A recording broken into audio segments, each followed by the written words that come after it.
વિડીયોને લાઈક આપવાથી ડીઆઈ કાશ્મીરને ખ્યાલ આવશે કે આ વિડીયો કેટલા લોકોને ગમ્યો.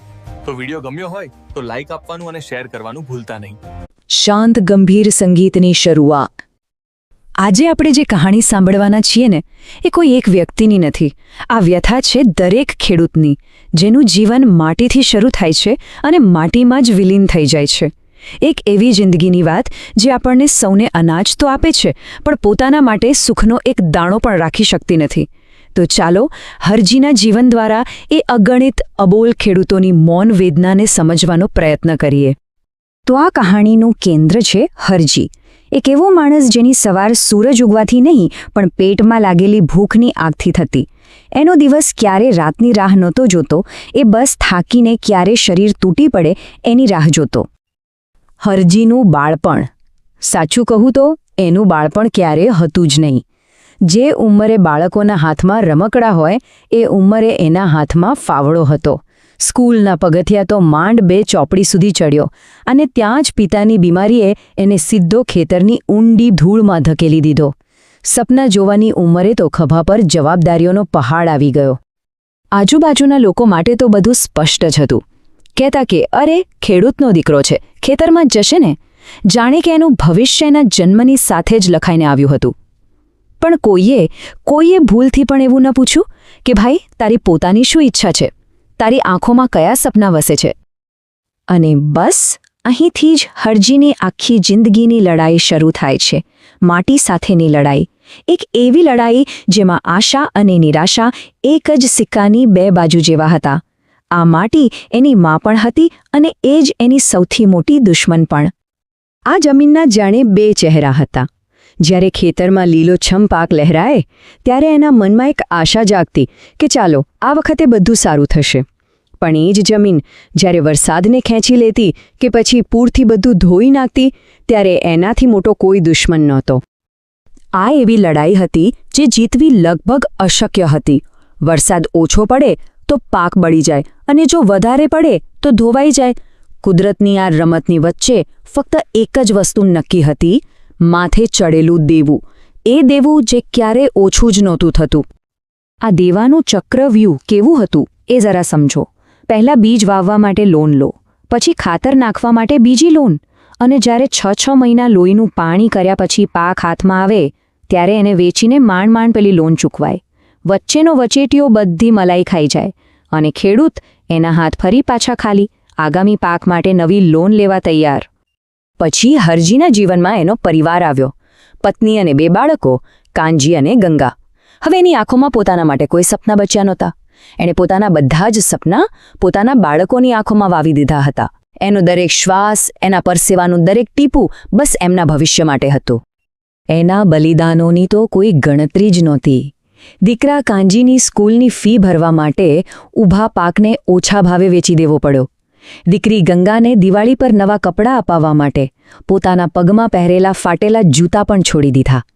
આ બલિદાનો કોઈ ડાયરીમાં નહોતા લખાતા, એ તો બસ એના ચહેરા પરની કરચલીઓમાં ઉમેરાતા જતા હતા. આ એક વાક્ય જાણે આખી જિંદગીનો સાર કહી દે છે.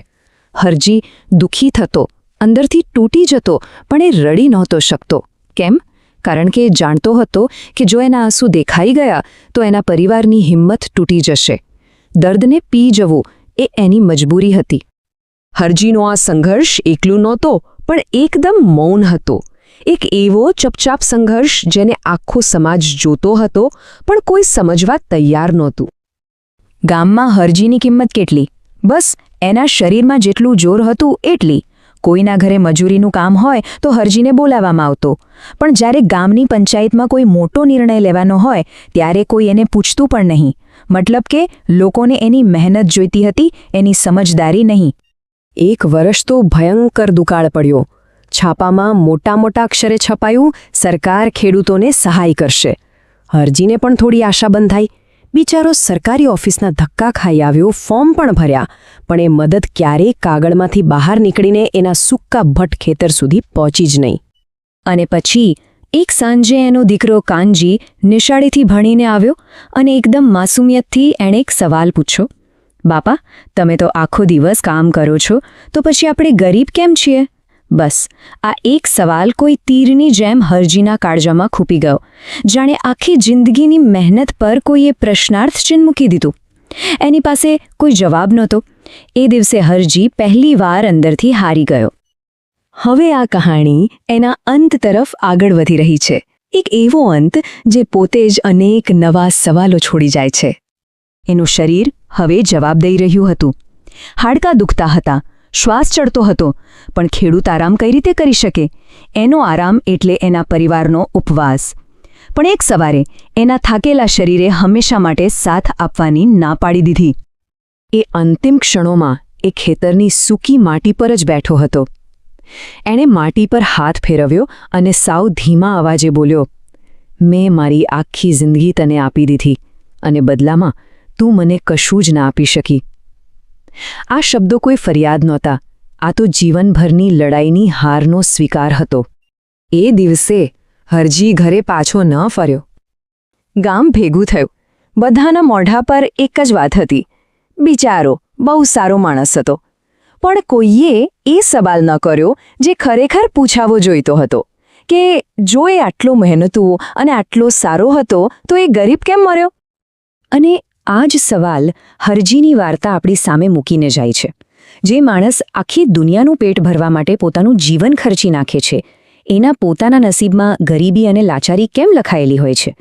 આ સવાલનો જવાબ કોઈ એક વ્યક્તિ પાસે નથી. આ જવાબ કદાચ આપણે સૌએ સાથે મળીને શોધવાનો છે. વિડીયોને લાઈક આપવાથી ડીઆઈ કોસ્મીને ખ્યાલ આવશે કે આ વિડીયો કેટલા લોકોને ગમ્યો. તો વિડીયો ગમ્યો હોય તો લાઈક આપવાનું અને શેર કરવાનું ભૂલતા નહીં.